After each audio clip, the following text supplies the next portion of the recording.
Loop goTo. Mas afinal de contas, o goTo é um loop? Na verdade não, né?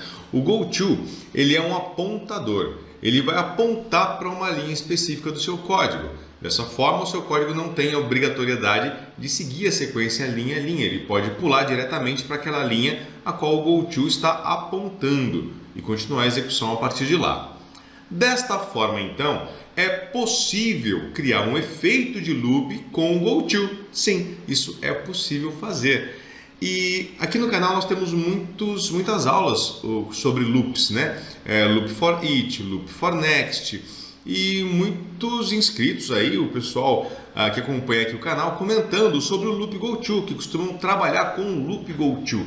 Então, nesta aula, nós vamos então comparar, né, a eficiência do loop goTo com outros loops, tais como o for each e o for next, para que vocês possam então ter uma noção de qual deles compensa mais utilizar no seu dia a dia, né? Qual deles vai ter uma melhor eficiência e assim tomar melhores decisões nas suas automações, tá legal? Bom, se é a sua primeira vez aqui no canal, o meu nome é Marcos Rodelo, aqui do canal Excel Online Brasil, e toda semana eu trago muito conteúdo de qualidade para acrescentar, somar às suas automações, aos seus projetos. Já chega então deixando esse super like aqui, clica aí para ajudar o canal a crescer, se inscreve, marca aí o sininho para receber todas as notificações.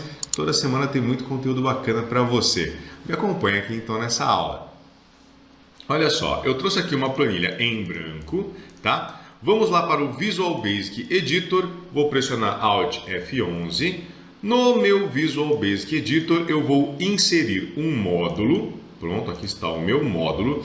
E vamos então criar primeiro um código para trabalhar com o for each, por exemplo. Então eu vou colocar aqui, ó, for each. E nessa coluna nós vamos então, lembra da última aula? Eu comentei sobre a função timer, que ela é essencial para que você possa medir o tempo, né, a duração das suas macros. E é o que nós faremos aqui. Vamos então medir o tempo de execução entre esses loops para ver então qual deles vai entregar o melhor resultado. Vou então começar aqui, sub for each.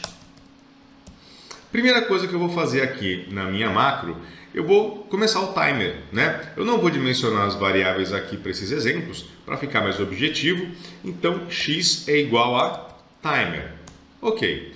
Feito isto, como eu vou executar essa rotina várias vezes, ele vai preencher, então, valores aqui da coluna A. Né? Eu vou colocar alguns números aqui na coluna A e ele vai fazer isso algumas vezes. Então, eu vou querer que ele limpe essas células antes de preencher. Range A1 até A. Rows count clear contents. Então ele vai limpar a coluna A inteira, tá legal? E aí sim ele começa o loop. For each célula, for each célula in range A1 até a 3000. Preencher 3000 células aqui. Vamos ver o tempo que ele vai levar para fazer isso. Next. Então o que ele vai preencher em cada célula? Célula value é igual a célula row. O próprio número da linha da célula. É isso que ele vai preencher em cada uma dessas células. Y igual a timer. Perdão. Ele vai encerrar agora aqui o timer e vai colocar essa informação aqui na coluna C. Range C.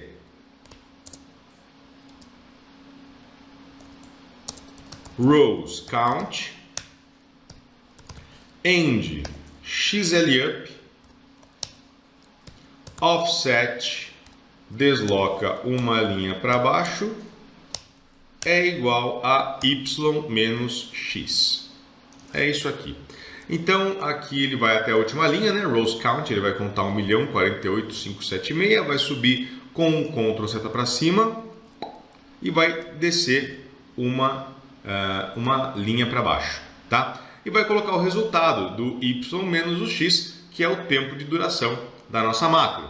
Então eu vou executar aqui esse código para nós vermos se essas 3.000 aqui está carregando demais ou não. F5,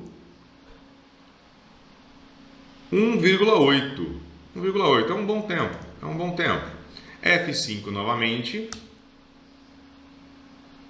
Eu vou executar cada código 5 vezes. Nós vamos extrair uma média disso aqui. Pronto, 5. Então aqui eu vou fazer uma média desses valores aqui. Pronto. Bom, já vimos então o desempenho desta atividade, né, de preencher com o número da linha, né, com dados numéricos, o intervalo da linha 1 à linha 3000. Vou fazer esse mesmo exemplo para os outros loops. Vamos fazer agora com o loop for next. Loop for next. Então aqui embaixo vamos fazer sub for next. Vou começar igualzinho, né? Pegar aqui ó, o xtimer e vamos começar deletando os valores da coluna A. E aí começa o nosso loop. For i igual a 1 to 3000, o mesmo intervalo de células, né? Para poder comparar.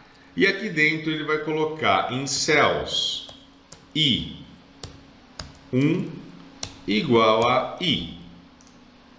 Cells lim 1 igual a i. É basicamente isso. É muito simples até o loop, né? E o final vai ser igualzinho, com a diferença que agora eu não quero na coluna C, né? O for next eu vou fazer aqui na coluna D. Então, coluna D. E vamos então mensurar o tempo de execução desse carinha aqui. F5. Olha, muito próximo do que faz o for each.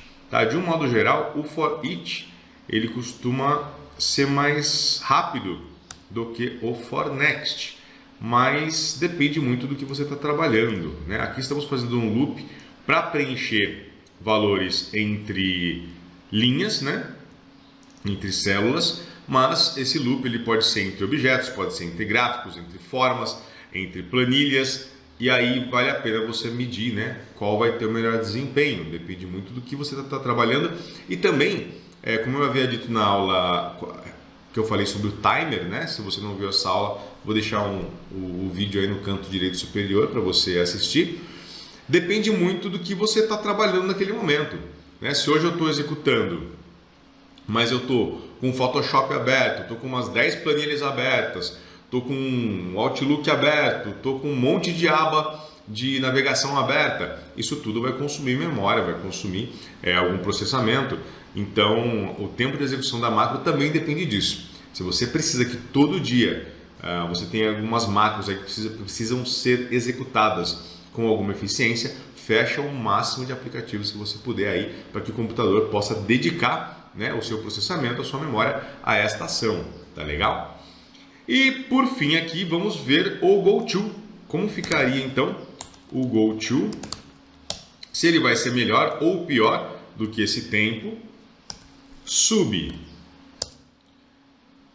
GoTo Loop. Tá? Estou chamando de GoTo Loop, pois vamos criar um loop com o GoTo, mas o GoTo não é um tipo de loop. Tá? É possível fazer, mas ele não é um tipo de loop. Vamos lá então, eu vou começar igualzinho aqui os demais, com o xtimer e excluindo os dados do intervalo da coluna A, né? E aqui nós vamos então preencher logo de cara a célula A1, porque como eu vou usar o offset, da primeira vez que eu executar não vai preencher nada em A1. Então esse A1 eu preciso fazer ele na unha.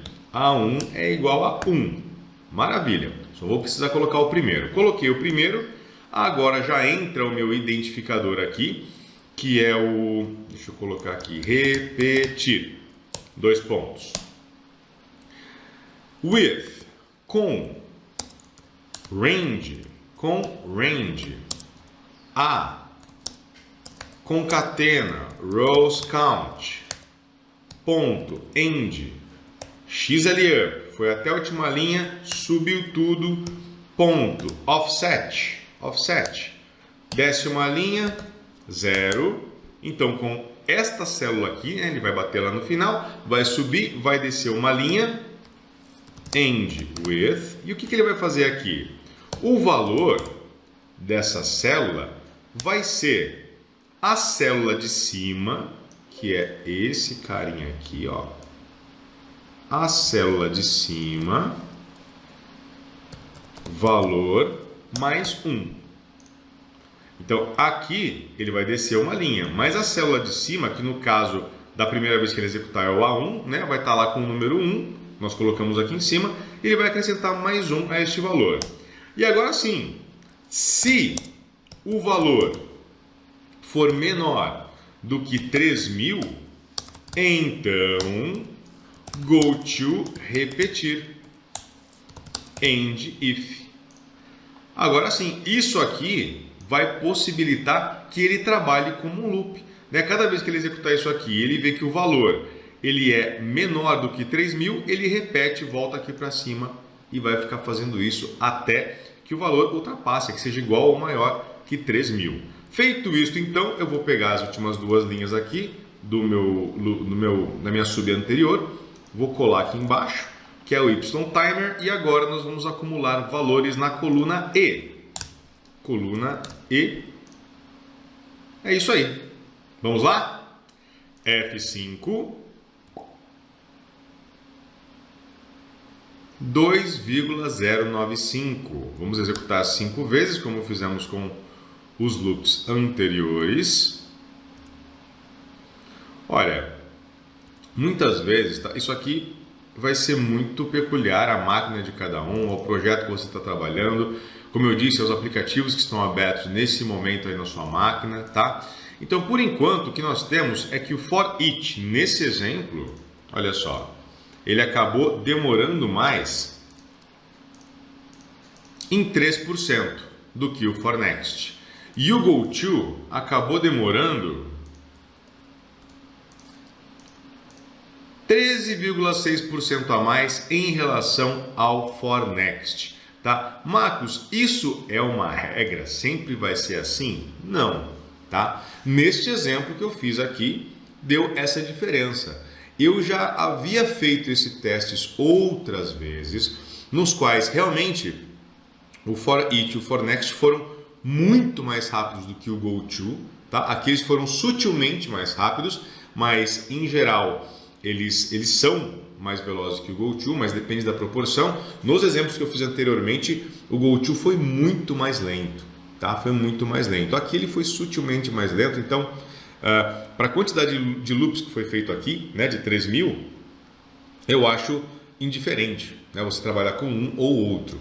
Agora, se fosse um caso de loop dentro de loop, né, ou uma sequência grande de loops entre linhas, entre planilhas, e é um código extenso, é legal você fazer esse teste antes de você realmente aplicar os seus loops para que você obtenha o melhor resultado no seu código, né? Você poder executar mais tarefas dentro do menor tempo possível. Então vale a pena sim fazer esse teste. Claro, depende também de esse loop ele está ocorrendo entre quais objetos, né? Entre quais planilhas, entre pastas de trabalho, entre gráficos, entre formas, enfim. Faça esse teste. Pode ser um teste reduzido ou até mesmo um teste igual. Cria um arquivo aí com o for next, cria um arquivo com o for each, com o go to, para que você possa comparar. Mas de um modo geral, tá? O go to ele tende a demorar mais que qualquer outro loop que você utilize. Ah, Marcos, eu uso o do until, eu uso o do while. Geralmente o go to demora mais que todos esses, tá? Eu já utilizei muito, já testei muito. Tá? Mas eu queria provar para vocês aqui, de uma forma objetiva, o quanto isso pode ser mais eficiente ou não. No nosso exemplo, foi uma diferença muito sutil, realmente, tá? Para esse exemplo de 3.000 não dá muito impacto, mas fica aí a dica, fica aí a informação. Teste seus códigos, meça o tempo de execução dos seus códigos, porque isso pode ajudar muito você a aprimorar a eficiência dos seus códigos, né? Você já fica aí para acender uma luz vermelha quando estiver aumentando o tempo de execução dos seus códigos, tudo bem? E aí, deu certo? Gostou? Curtiu nosso conteúdo aqui?